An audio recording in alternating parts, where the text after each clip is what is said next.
Oh, wait a minute. I've not done that. Just a second. I need a countdown on there. I need to put it in its right place. I need to start it.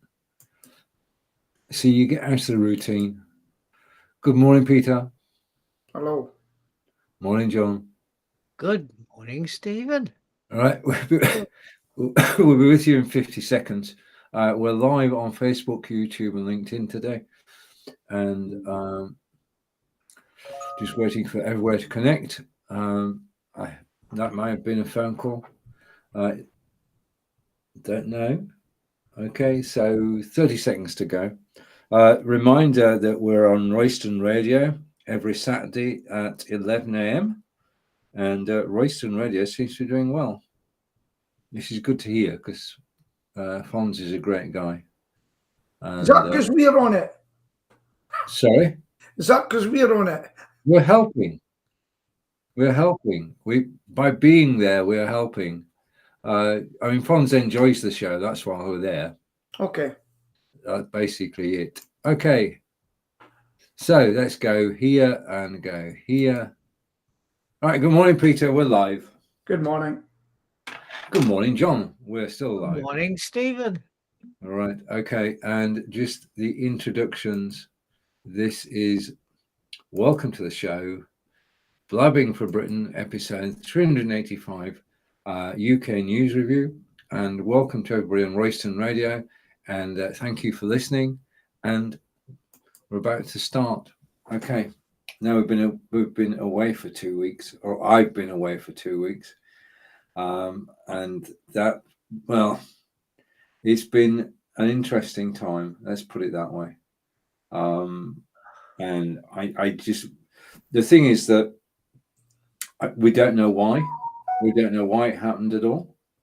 I was, just to fill you all in, I was taking part in a race on the 29th of July, and it was 9:50. I was coming up to the end of the race, and my heart stopped, and I just collapsed onto the tarmac, bruised everywhere, and basically then was taken off to Bath Hospital and decided it wasn't a heart attack.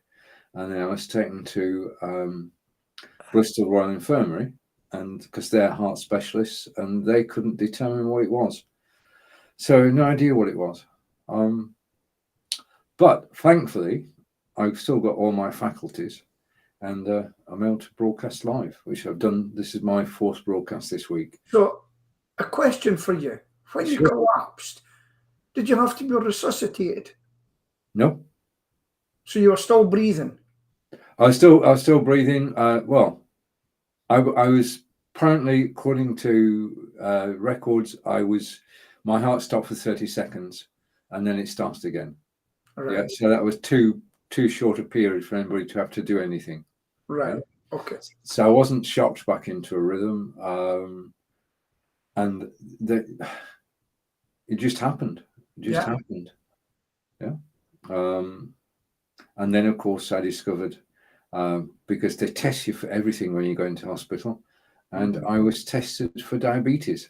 Yeah. And now have diabetes, and I basically don't know how long it's been undiscovered, because it's 8 years since I went to the doctors. Yeah. So I've not had a checkup for 8 years.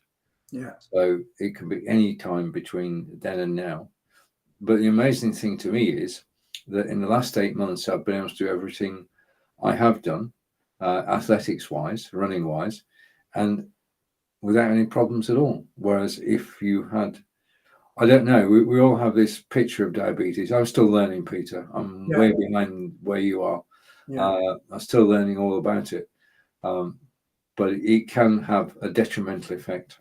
But it doesn't appear to have affected me yet. Did you feel tired or anything before all this? No. I was running a mile in 10 minutes. So I was going pretty fast. Yeah. And I was in mid-stride. I actually collapsed onto the tarmac just before the end of the race.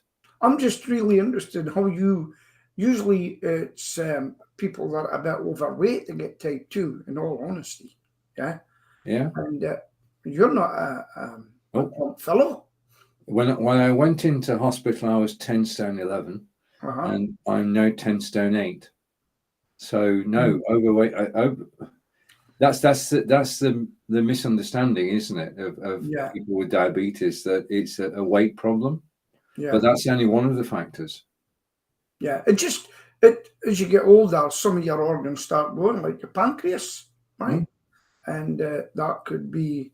I mean, the reason I changed my diet eventually because the nurse was determined she was putting me on insulin, and I says I'm not.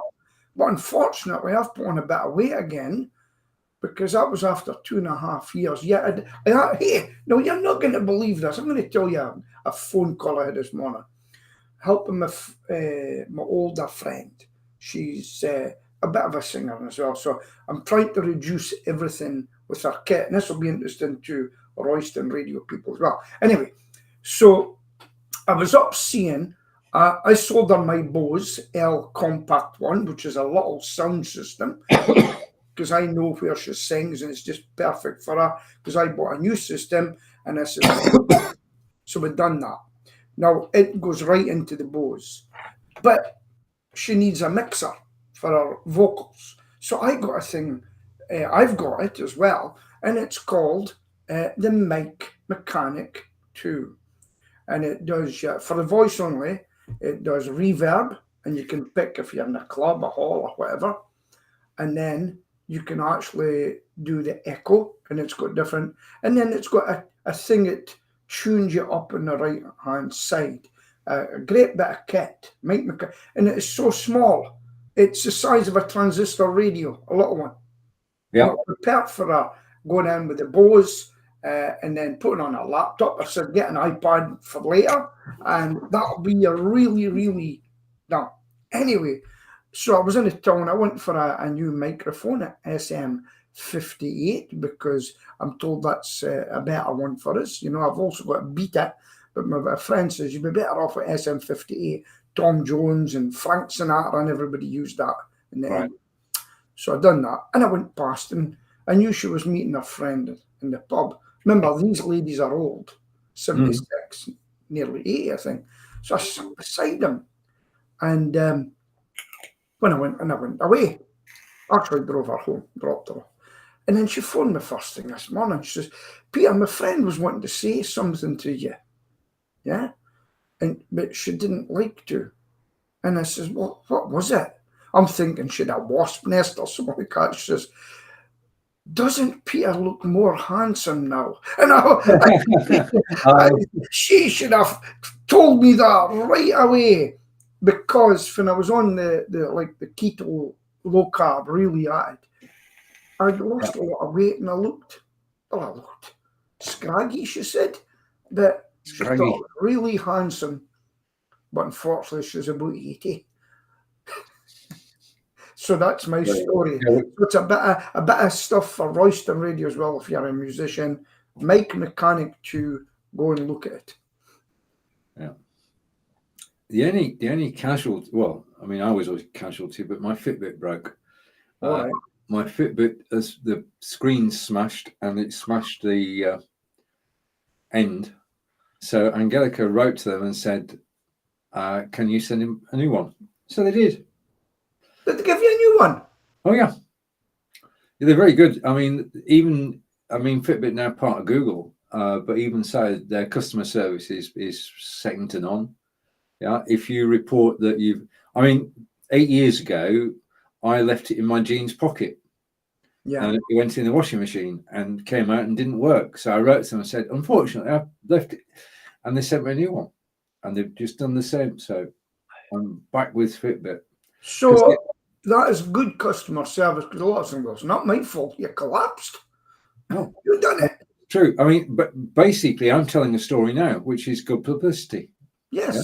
Which they wouldn't have got otherwise. And I might have gone for a competitive device. Yes. Yeah. That was good of them. Yeah. I mean, I'm looking at a Garmin, and it's a Garmin with storage. So at the moment, when I go out, I've got the headphones on, I've got mobile phone, and I've got a Fitbit. The mobile phone's for the music. Yeah. Because Fitbit's doing all the tracking. So with the Garmin, you can store the music on your watch. Right. And you can listen to it without, so you don't need to go out with your phone. Yeah. And is it preloaded music? It is. Yeah, you upload it. Right. Now, from your hard drive. are you going to be running again? That's a good question, Peter. I'm hoping to. Right. Okay. Decision I made was that because it happened while I was running, I'm stopping running. I'm not running now. Right. And that was it. Basically, I got this association. If I run, I'm going to collapse. If I run, I'm going to collapse. So I'm not running. But I'm walking. I went out. I've been out for 3 walks so far this week. Another one today. But on Saturday, when Angelica goes for the park run, I'll be marshalling. So hopefully, fingers crossed, I'll be one of the marshals around the course.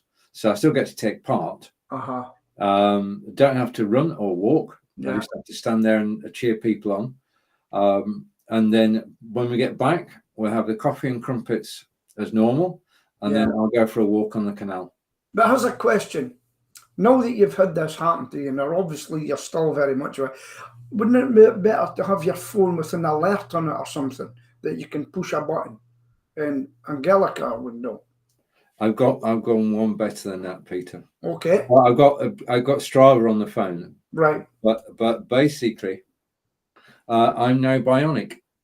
Let me see. Okay. Now I'm not going to show you, but I've had a loop fitted there. Right. Yeah. Okay. And the loop basically is Bluetooth and connected.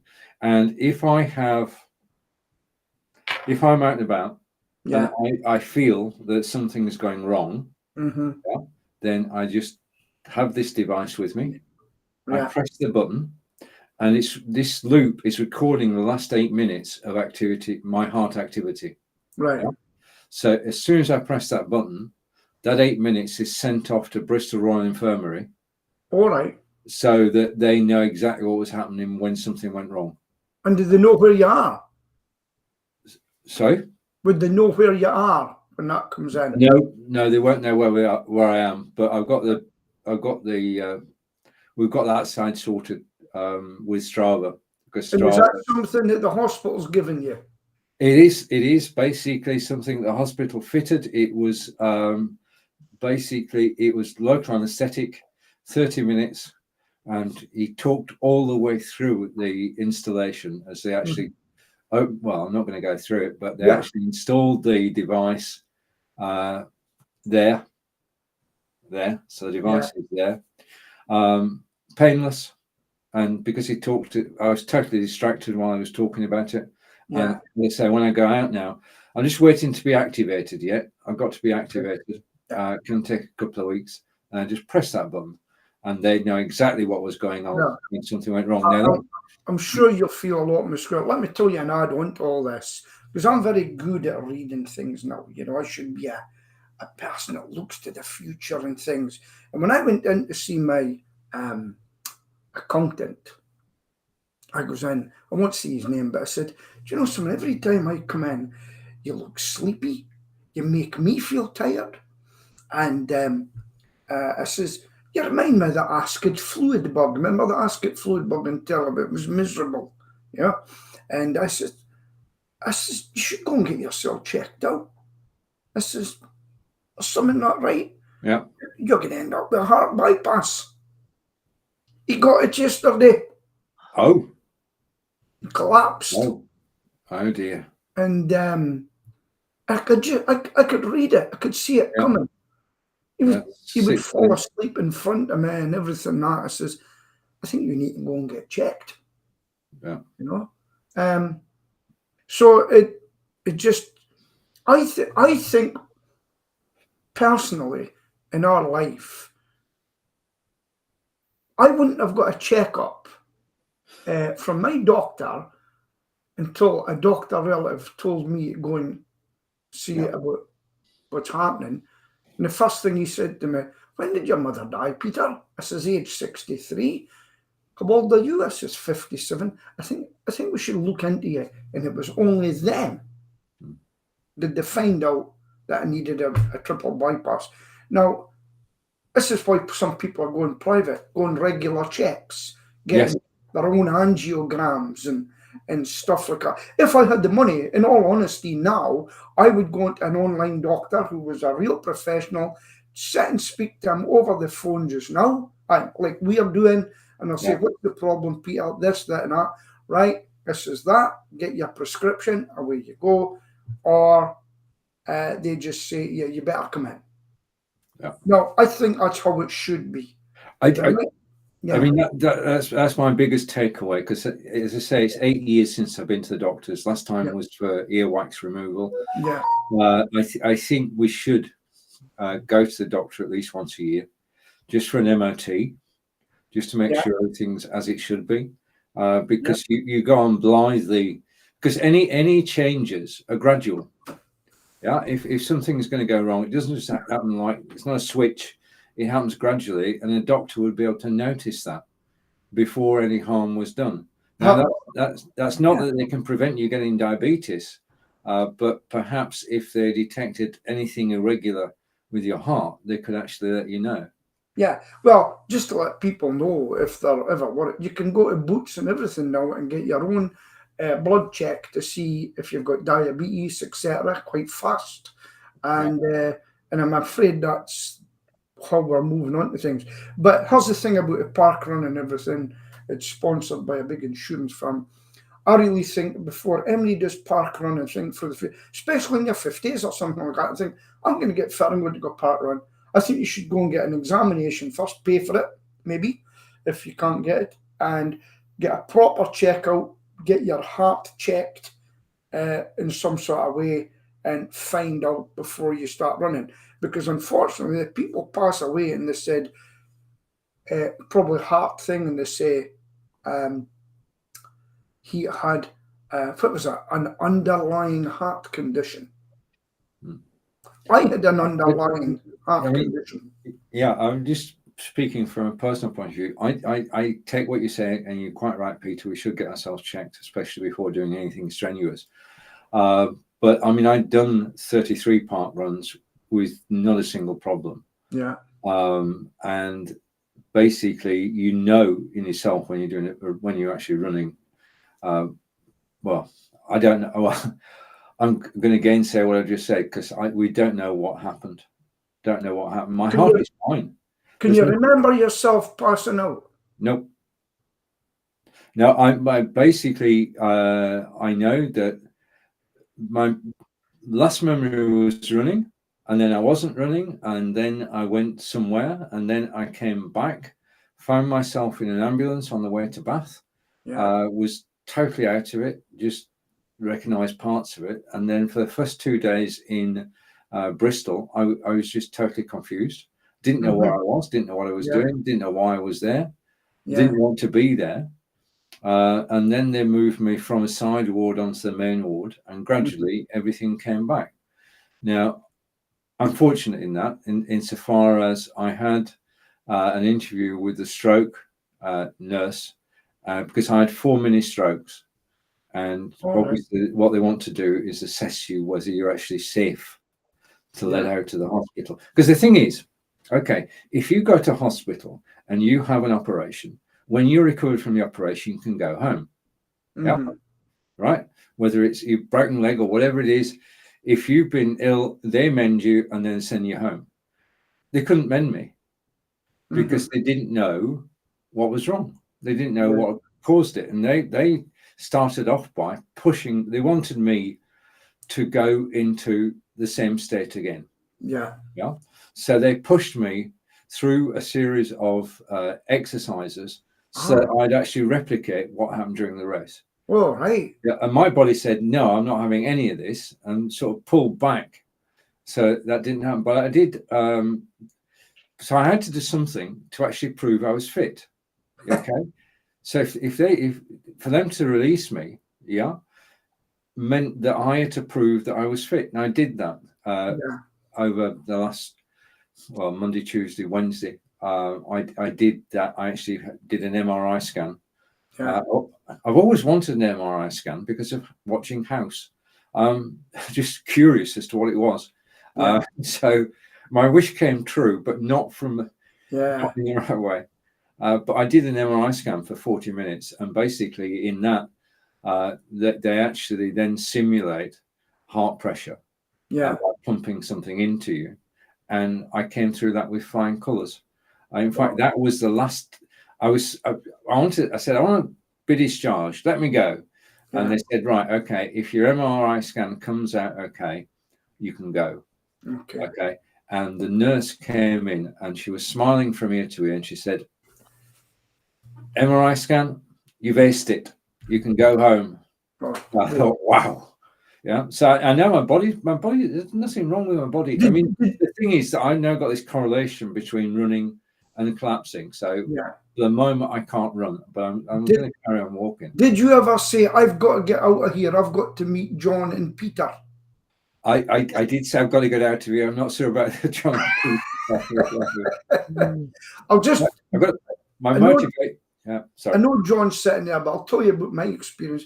The last time on the bike when I collapsed, it was the most horrible feeling I had in a long time, going up a big hill on my bike, and I just felt myself going. And the doctor says that was you going into the faint, right? And I collapsed on the hill on my bike. But the worst, not that it was actually quite a pleasant one. The last time anything like that happened to me years ago was when I was a young soldier in a tank. And inside a tank, you've got a machine gun and it fires inside. But from the bullets, you get carbon monoxide and there's a filter. And me being sicko, I didn't put the filter on properly. And I had a big shell ready to go into the gun.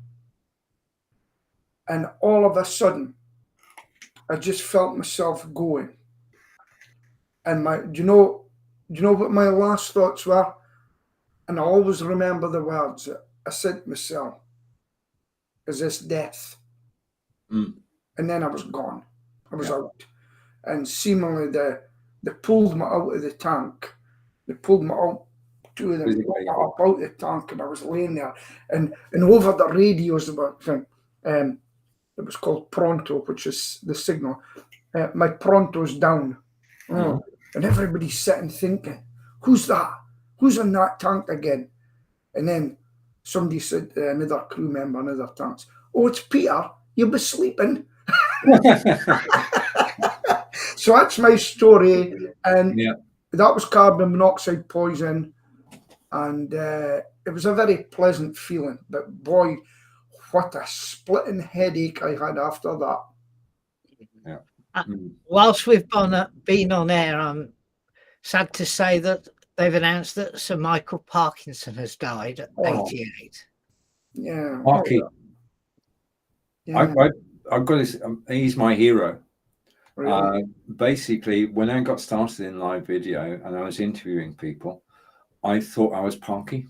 Okay. And I used his style of actually interviewing people, let people tell their stories. Yeah. And he was just the most amazing interviewer. I mean, Muhammad Ali or Cassius Clay, depending on who you want, all the people he interviewed over the years, and his journalism and his love of cricket as well.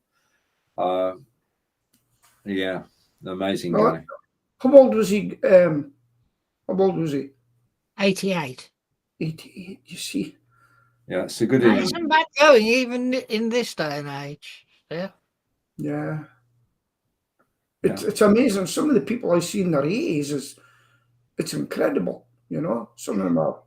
There was an article recently in the local papers about average age at death, and in Birmingham it's 74. Right. In Solihull it's 78. All right. Is that posher area now? Well, the standard of living is probably better in Solihull than some parts of Birmingham. But you go to Aldi. What's wrong with Aldi? I go. In fact, if I'm honest to you, mate, I go to Lidl more than Aldi these days. I thought you might. I mean, I'll tell you what somebody said. I got a picture of you for somebody. He says, do you know this guy who goes to Lidl's? I says, I know him. He takes a Marks and Spencer's bag with him and puts everything in it. Yeah, I just wheel the trolley out and throw it all in the boot. Hey, you need to flip. Me? Yeah. Again. Yes. Welcome to Aberdeen No, is the wrong way around. I've given up, John. I've given up. Well, I've done it. Well, I'll do your that. right hand. Oh, That's yeah, a well, we better. don't know whether you're wrong way around or not. That's Now. me. That's it now. Right. Yeah. That's the new Aberdeen Harbour, which is starting to get used. Yeah. No. What was we talking about there? Aldi. Michael Parkinson, average age of. Yeah. It's And German so. supermarkets. Here's a question for you, Stephen. What's your view in life now? Sorry, What's your view in life now after that experience? You don't have to tell us, but it's just. No, it's okay. I will. Basically, first of all, I feel fortunate, more than fortunate, to actually be able to be on Blabbing Forbidden today, episode 385, with Peter and John. And good to be back. And I've got all my faculties, which, given that what happened to me 2 weeks ago, to me is a miracle. So I'm taking what happened as a warning and a blessing. And I know now that if I look after myself, which I intend to do with Angelica's help, then I'm good for a few years yet. The averages don't mean anything. If I can crack 90, I'll crack 90. Yeah. But I feel that I've been given a second chance, and to make the best use of it. I mean, I'm fortunate that I'm still gainfully employed, and I've spoken to both of them, and they're happy, and I'm happy to continue. I mean, the question that I had, the first question I had was, if I do a live broadcast, will it be the same as it was? Well, the thing is, it's strangely, it's better, because I've discovered a zest for life. Yeah, in other words, I've got more energy now. That's down to two reasons: one, that I'm grateful to be here. But two, that we've already started to change our diet. Yeah. And the first meal of the day is now an amazing breakfast, which is from a glucose diet book. So I'm full of beans from the beginning of the day. The only downside I've got is that I've got to do my bloods, and I've got to, unfortunately, Peter, inject insulin. Oh, you're getting insulin? Yeah. I mean, this was all done in hospital, so you don't have any option. So I'm on insulin, but I've got to say, if I go here, that my last two, just a minute, let me go here and here. Okay. These are my readings. Okay. And as you can see, last night, the average blood sugar level should be between 5 and 8, or 4 and 8. I thought it used to be 4 and 7. 4 and 7. Well, yeah, okay. But these are I like the blue ones, because it means I'm not wildly. Yeah, what that means is basically you've eaten something, and if you take it 2 hours after, that'll give you a good indication of what's put your sugar level up. Yeah. And you'll learn different. I mean, for instance, bananas, I don't eat them. They've got equivalent to 6 spoons of sugar in them. You know? So, you know, I've been diabetic for years. But it's good that you've got everything sorted, Stephen, and it's good. And if you've ever want to talk to me about it. But I'll just say one thing. You've got your health. Can I just say to you, if you ever cross a road, remember to look right, left, and right again. Because we don't know when you're getting rolled over after all that. Remember that advert? Do you remember that advert? Yeah. With Tufty and everything. Remember Tufty? Look right, left, and right again. It's coming if back. You know that advert, Royston. What about Mr. Green Cross Code, man? Yeah, Green Cross. What about, do you remember Reginald Mohusband? That's the person that couldn't park. In the reverse, that was a government information. And when he eventually reversed parked, everybody clapped. See, that's how old I am now. I remember these things. I know. Yeah. But yeah, so welcome to my world of diabetes. Do you know when people get diabetes? Do you know what I say to them? And then I'll probably leave it there. Take it seriously. Oh, yeah. Yeah. Because you basically you can manage it, but you can't get rid of it, can you? No, people say it can be reversed.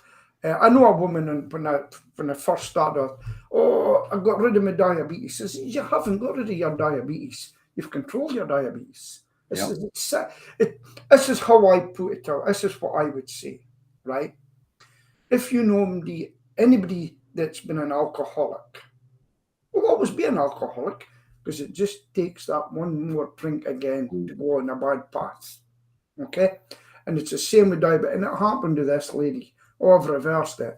And then over a period, oh, my sugar level's up. What have you been eating? I'll tell you. You've been eating biscuits at your work and things. Yeah. So you've controlled it. I think the only way you can get rid of your diabetes, I believe, to get a pancreas transplant. Right. And there's not a lot of them going out. You know? No, I don't think any surgical procedure No. is in the offing. I mean, just taking control of what you eat. Yeah. And one of the things that I'm still learning, Peter. Okay. So I've joined the Diabetic Association, which was £36 a year to be a member and to get advice. And I bought a book, and this book is by a lady who pulls no punches. Yeah. Yeah. She says, look, don't try to think this is not happening to you. It is. Yeah. Get a grip. Okay. If you don't get a grip, it's not gonna go well for you. No. Tell your friends, tell your people you work with, and this is how to do it. So that's the state I'm reading that and learning all the time. But it is about personal management, isn't it? Yeah, it's down to you, really, you know, because I've been on metformin for years, and as I say, they took me in, and I got my sugar level down because I didn't want to go on insulin, because my family, through their own faults, even don't last long with it. Most of my relatives in the age group have all died because of diabetes, you know. Yeah. So take it. That's all. I'm sure you will take it seriously, but if there's anybody out there, I mean, diabetic and try to lose weight, keep trim, do you know one of the best things I ever got from my diabetes? Okay. An electric bike. So my sugar was sitting at 11. And by the time on my bike ride, it's 5.5. And then I wanted to prove myself and be in a real bike. However, since I've stopped cycling a real bike just now, I feel better. I was punishing my body to try and be fit. Yeah. And so, in fact, the electric bike's sitting out here because, unfortunately, the guy that worked for me passed away, but he was in a collision the week before, but I didn't kill him. And I've got the bike sitting here for a repair, and his mum says, just keep it again, you know. Yeah. But that would anyway, right. The thing is, you can keep fit just by walking. Yeah. Yeah. I mean, I'm on target this year. I've done 860 miles so far this year. Yeah. And I hope to do 1,000 by the end of September. And that would be absolutely brilliant. So that's my first year of doing that. And having diabetes and having the problems over the last couple of weeks, don't stop that. Don't stop the desire to actually stay fit, really. Yeah. Well, yeah.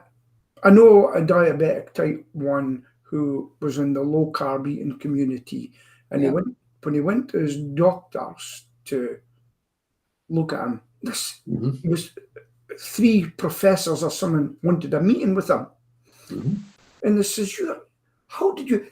His readings were flatlined. Yeah. They were flatlined. This is, how did you manage to control this like this? And he says, this is what I do. And he was just, none of this. Yeah. He was flatlined. And they couldn't believe it. You know? Right. And what did he do? John, have you anything to speak about, like gardening or something like that? Right, okay. Shall we speak about football? All right, you carry on doing that. No, it's okay, Peter. This is a national event. In 1966, there was a World Cup, and England were in the final and won. And in 2023, there is a World Cup, And England are in the final again. It's taken a Yeah. long time, John. But they're girlies this time. Sorry? I said, aren't girlies in the final this time? It is. Did you? I mean, they have just played superbly well. I mean, they're winning on merit. They've had some games where they were tight, but yesterday against Australia, I think they were pretty lucky in the quarterfinal. I agree.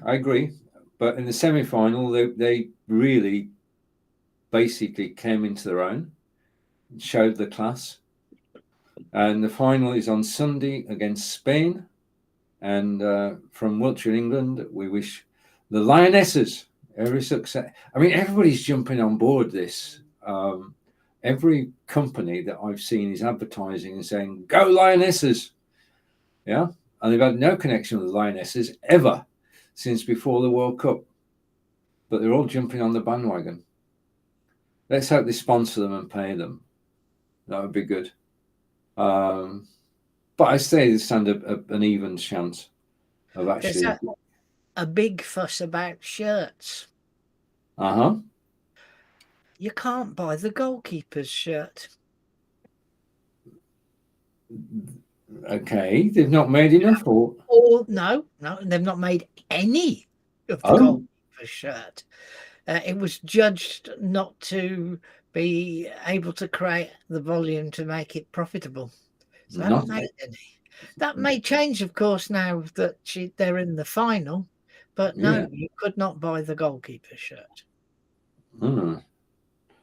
Yes, it may well change. I mean, she's becoming a national hero. Now, Peter's getting a cup of water out of the sea. Well, he's obviously, he's using the water from the sea for his coffee. He's got his coffee. It's exactly what it looks like. You're getting a cup of water out the sea. There's been somebody watching us. I want to say thank you for the last 37 minutes, and you've been consistently here. So if you want to say who you are, just say hello in the comments on Facebook or YouTube or LinkedIn, and we'll see it and we'll show it on screen. You're watching Blabbing for Britain, episode 325, UK News Review. Right. The Bank of England's going to put interest rates up again, costing us money. Don't you think they've been low for a long time? In our living memory, Peter, they've been very high indeed, and this is comparatively low. So yeah, I can see that. I remember when my mortgage was 15.25%. Yeah. And we paid it. Fortunately, I haven't had a mortgage for years, but yeah, I think my eldest is shocked. His fixed deals come to an end, and the increase is just massive. That little percentage, it doesn't look much. No. But to someone, I don't know the increase, but a small percentage will put people bankrupt. Yeah, although the trend at the moment is for the mortgage interest rate to go down. I know it's not a massive amount, but it has gone down by, is it, what do they call it, percentage points, 73 percentage points. So it is, it has, on that, even though it went up recently, the mortgage rate's gone down. But I mean, house prices have tumbled, you know. But not far enough. Let me one of the. Have you got a ULEZ zone yet? No. Birmingham we have, yeah. Well, there's one in Bath, but it doesn't include cars. Well, because I drove through it on the way back from Cornwall, because we decided we were coming back without going on the motorway. And I thought, oh, ULEZ zone. Panic. Oh, God, I'm going to have to pay some money. But when I logged in, it said, oh, cars aren't charged. We've now got a ULEZ zone. The city centre is a nightmare at the moment. Yeah. And I watched, and I've seen people obviously never read it, and they've been going into the zone. They get a fine. But I've been watching, somebody was on to the guy Lammy, that Labour guy, or something like that, and he phoned NLBC a radio station. And he says, thank you very much. He says, you've just crippled us. He says, we've got hardly any money left now because every day we've got to go into the ULA zone to get to our work. Okay? And he says, you've just finished us off. We've got no money left. But some people are saying, as one person died, a young girl with asthma, and people are now looking at the facts and figures with it, right? So they're saying you don't want people coming into the city centre because you say it's building up bad pollution and then it'll maybe kill people. But you're still accepting £12.75 is to come in and do it. But you only pay if you pollute. Yeah, but they're still polluting. But, well, both of my cars can travel into Birmingham without having to pay. Yeah, well, I'm the same, but we're not allowed in at all. Both cars are Euro 6 level. Yeah, mine's is 2, but we don't get in. They've banned them. They're not allowed. They've called it bus gates. That's what they've called it. So in the city centre of Aberdeen. But that's not ULEZ, is it? No, ULEZ. it's a different thing. It's called, no, we've not to put, yeah, you're correct. It's called bus gate zones. So the whole city centre is blocked. But we have that in Birmingham, and we've had that in Birmingham for many years. That there are and the place I was down there, it's absolutely strictly bus only. Yeah, and it's absolutely empty. And they're talking about what can we do to get people into the city centre again. And then when they go off into the Shire and the build units out there, etc., and everybody travels and goes their shopping there, and everybody buys off the internet, they look back and say, why ain't you coming to the city? Even the big shopping centre, people are finding it difficult to get in to go and park there now. It's a nightmare. Parking's been a nightmare.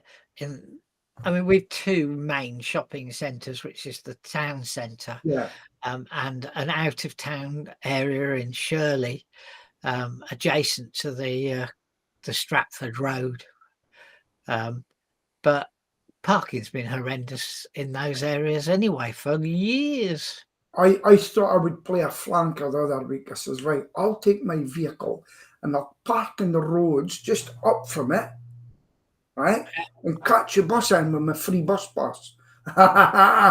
No, they've double yellow lined those areas. Yeah, well, outside our house has been double yellow lines for about 12 years now. Yeah. But they end between me and next door. So you just have to park. I mean, we can get 2 of our 3 cars on the drive. But talking about a drive, did you know if somebody parks in front of your drive, did you know that they've got a legal right to do so? There's nothing you can do about it. There's nothing on the drive. Yeah. Right. There's nothing on the drive. If there's something on the drive, they cannot park across the drive legally. Do you know what you can do, though? You can pay for a white stripe with 2 edges on the driveway, outside in the road bit. The white stripe is no power around here at all. Really? Yeah. I'm fortunate. Nobody can park outside my house unless they want, or even on the pavement, because the pavement's wide enough for a car. But if they park on the pavement or outside the house, the little man will come round on his scooter, and before they know it, that's £80. Well, up in Aberdeen, we've got a van going about just now, clamping people and taking them away if they're not taxed, and they're also starting to book people if they're on the curb. No, one bit on the curb and one off. They're getting booked for that as well. And they've got a lot of van going about doing it. It's little men on scooters in Solihull that go around. They only issue tickets. They don't. Have you got the little? I might get a job. I'm 5'5". Man, it's a. I wasn't referring to their height. I was just being humorous. I know. No, if I was to sell them, I would do a job like that. I would love a job like that. Going around. Yeah, but you're a mean bee of a son, aren't you? We go for breakfast, my singing part. We go to breakfast. Sticky Tim. I go for breakfast with my friend now and then. No, anyway, Well, my son parked on the pavement and got a ticket. right. Quite right, And too. we fought it because the ticket said Overley Crescent, because our house straddles and next door straddle the corner, and the houses drives are in Overley Crescent, but our address is Overley Green Road. Yeah. And the reason is they built our pair of houses, but they didn't build, although the Crescent Road was there, they didn't Yeah. build the houses in there for another 11 years after ours. So got his ticket, he said Overley Crescent. So he just said, hang on, the address is inaccurate, and the ticket was cancelled. Yeah. If you find He's not parked on there since, though. this is a true story. My friend has got a disabled badge and went for breakfast, and in their car park now, which is kind of empty now, they actually got the firm pay to put all the cameras and everything, number plate recognition. You have to put your number when you go in to the restaurant or bar restaurant. So, and I says, what's this for? And he says, the reason is the football players in the park next door were all coming, and the car was absolutely full. There was only 2 people in the restaurant with cars. The others couldn't get parked, so we had to do something about it, and they'd done it. So it's a recognition one. But I got booked for it, and I phoned them up, and I says, hey, I was in for my breakfast, can you help me out? We know who you are, we'll get it annulled.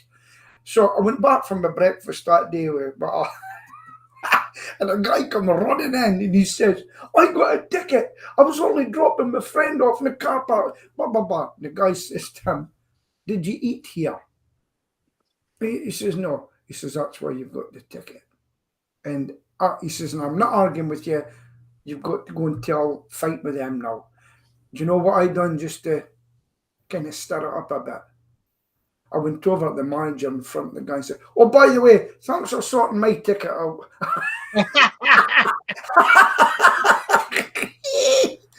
When Celia used to take my mum to Aldi, literally just up the road from us in Acox Green, and she got a ticket for overstaying it's very mean. It's only an hour. Yeah.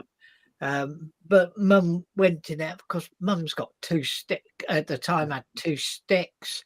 Then she wanted to go next door to Farm Foods, so we got a ticket.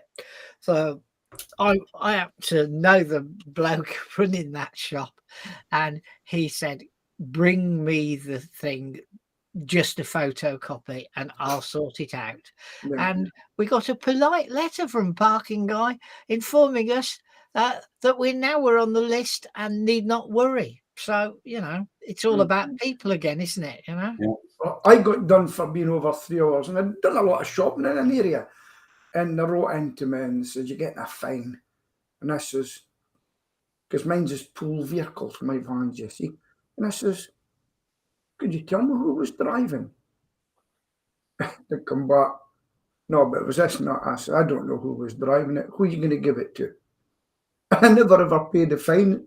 I couldn't do anything. No, they cancelled it. It's not a fine, is it? No. It's a parking charge. Yeah. Not a parking Well, fine. do you remember Richard McCann? No. He's a speaker. He's in the PSA and that. His mum was, the Yorkshire Ripper. It's her son. Not the Yorkshire Ripper, Richard.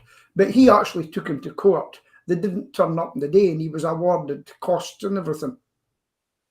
It was all over social media. He says, taking him to court today, well, let's see what happens, sort of thing. And they didn't turn up. That happens a lot of cases with policemen when they arrest somebody and then they take it to court. If the police don't turn up, that's it. That's it. It's the end of it. So, Peter, what about the Shell building? What about it? What's it saying? They knocked it down. They're going to knock it down because they say it's not inhabitable by an alternative business. Well, let me tell you about the Shell building. When I came out of the army, I was a tipper driver, right? And I remember when phase 3, that was the extension down there, was just a hole in the ground. And then when I started my pest control business, when I started in pest control, I knew every inch of that building inside out. And if I went underground there, but no, if I'd fell or anything, nobody would have known I was there, you know. And so, yes, I know the Shell building very, very well. And a lot of these buildings are so much reduced because they're all working from home now. And what's happening is a lot of the companies in Aberdeen are knocking the buildings down rather than pay the rates. If they leave them up, they pay rates. If they take them down, so if somebody wants the land, they'll rebuild for them, but they're not paying the rates. That's the biggest problem. They've moved into a city centre building now, haven't they? Yeah. Shell. It's much more modern, but much smaller. Yeah, and all the local shops are highly delighted because it's actually in the west end of Union Street, which is more salubrious. We've got an area there called Little Chelsea, and there's clothes shops, boutiques, and then there's cafes galore, all around that area. And we're really happy that the workforce are going there because they go out there for meals and things and stuff like that. So there's a wee bit of a bounce back in Aberdeen, but I'm also watching some shops that are shutting because especially in different streets, it used to be really, really busy, and they're not busy anymore. So there's a change. There's a change in society, you know. Well, the thing is, we're more likely to buy online now, aren't we? Yeah. We've got greater choice. If you want something, you could go to a shop and then say you want trainers. Yeah. If you go to a shop and you're looking for trainers, then they've got a certain selection and you've probably got about 8 to 10 pairs to choose from, or if you go to a sports shop, a few more. Whereas if you go to Amazon, you've got endless selection of anything you ever want, be it a kettle or a pair of trainers. Well, in my case, I want to buy 4 speed bumps, sleeping policemen, 2.5 meters long. Right. Now, I've found them loads of different people, but I've decided on one I like. Yeah. If I buy them off Amazon, first of all, okay, they're £91.75 plus VAT. The one I've chosen, if you buy them direct from the company on their website.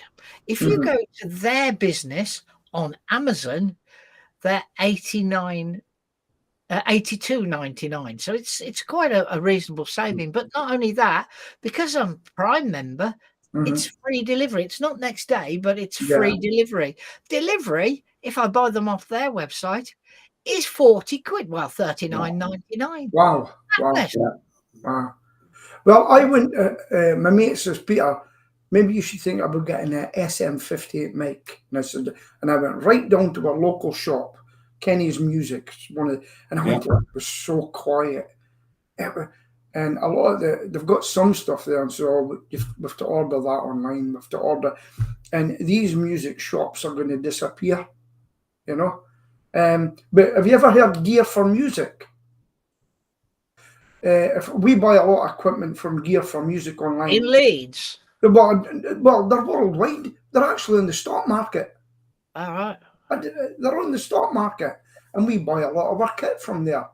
You know, I bought a new sound system, but I do my best to try and use a local business. That's why I said I'll go and get my mic down. If you've got it, I'll buy it right now. I said, and that was it.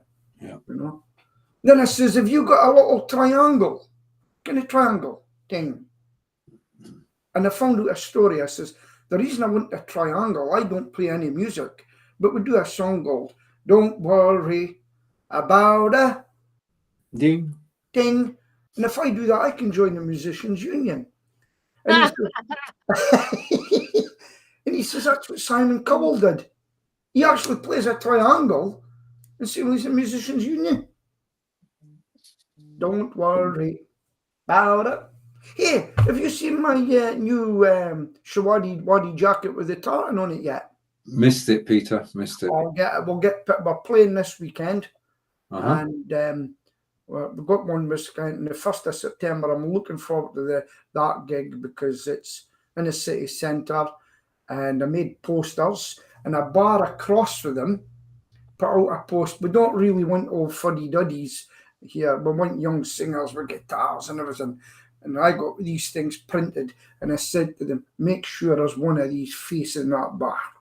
Because they're right across from each other. Make sure it's there. I'll give them fuddy-duddies, yeah?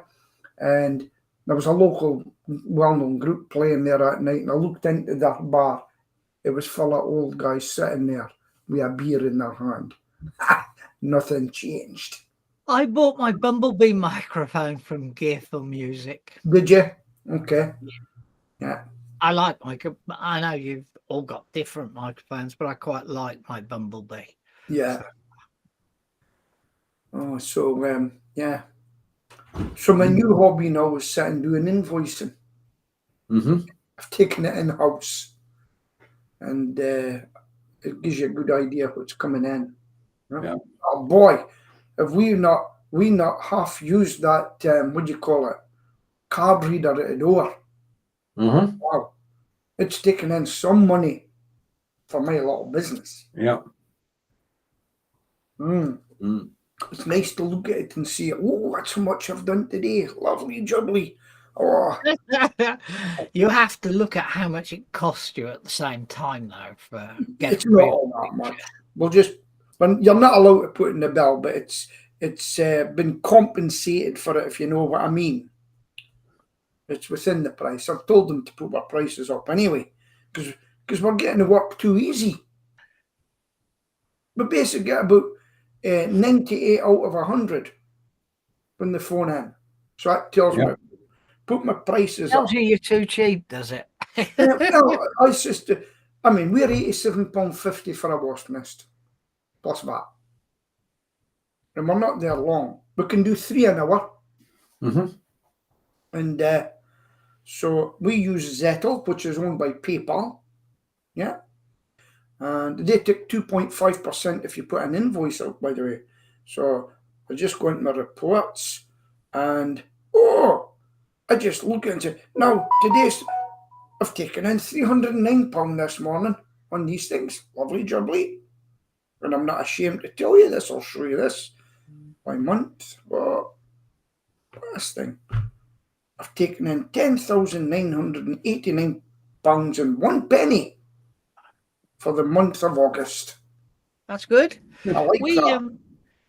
We've had a shop on site at the allotments for many, many years. Yeah. And yes, we realise we're getting people come in and say, I want 5 bags of compost. Oh, I haven't got enough money. Yeah. I'll go to the shop. I'll take 2 now, and I'll go to the machine and get the money for the other 3. But you never saw them again for the other 3. So we looked at Zettel and 2 or 3 of the others, and then talked to the bank. And the bank gave us a better deal than we could get from any of those. Okay. And now it represents 60% of the turnover of the Wow. shop. Yeah. And the shop turnover has rocketed. I mean, And do they have their own card machine then, the bank? yeah, the bank have given us their own little Lloyd's Bank. Is it Lloyd's? I wonder Yeah, if logoed machine. It connects to 2 people who've got the app, not me, and I don't want to have that app because then it's a responsibility I don't want. But the treasurer and the shopkeeper, and that's good. they just connect it to their phone. And well, the funniest one I saw was in India. Over in India, they call them older people uncle, right? And there was a beggar, and the car stops and the beg at the side, right? And the woman, I've no money, uncle. I've got no money, uncle. And next thing he puts his finger on and takes out his card reader. he got his begging money on his card reader. That was brilliant. I've no money, uncle. I think it cost us 1.7%. Yeah. But you know, the volume increase makes that irrelevant. Yeah. Well, if I don't use it, but if we put out an invoice on Zettel, which I don't use, it's 2.5%. I can get it on this system sent out and they pay right into the bank. How much does that cost me? Don't know. Nothing. Not. Well, yeah, I mean, your invoice is paid by bank transfer, is it, or PayPal? Well, I still get people phoning me up. I want to pay you, so I'm setting up, because I've left them with a book. I'm setting up for them to take a payment over the phone now, because Yeah. it means they are there, right? They'll Mm. take it over the phone to me, and it's just about trimming everything up, you know. And if you're in business, folks, and you're thinking of starting a little business, and this is to people, the most important thing is getting your money in. And Stephen will back it up being an accountant, will you? Oh yeah, right. It is so good to be back. I'm glad to be here. This has been Blabbing for Britain, episode 385, and it's over to John. So it's time for us three to leave you in peace, but we will be back. Unless something disastrous happens, we will be back next Thursday without fail. And we look forward to seeing you again. So it's goodbye from Stephen in Wiltshire. It's goodbye from Mr. Aggressive in Scotland. And it's goodbye from me, the soft and gentle one in the West Midlands. Bye. Bye.